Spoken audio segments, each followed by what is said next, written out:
materials pong ginagamit nila sa paggawa ng bola ng bilyar ay nanggagaling sa pangil ng elepante. Yung pong pangil ng elepante, yung ivory po nun, yung po yung nagiging bola ng bilyar. Pero kung ngayong panahon na to, hindi na natin kailangan pumatay ng elepante dahil yung ginagamit po natin bola na ngayon ay pinaghalong resin at plastic. Pero kung sa aking pag-aaral, ito pong loob na to, mayroong magnet. Hindi po nila sinasabi yan, pero napag-aralan ko lang. Dahil itong bola na to, marble, di ba? Para sa marble, di ba? Itong bola na to, pag pidikit po natin na ganyan, yan.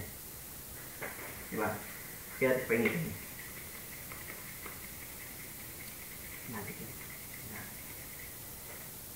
Gumagana yung kanyang magnetic force. Ganyan. Diba? Magkakaroon siya ng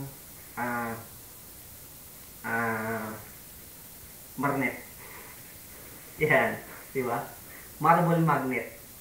Resin plastic. Diba? Tingnan mo. Siya pa. Diba? Yan po yung tawag na magic.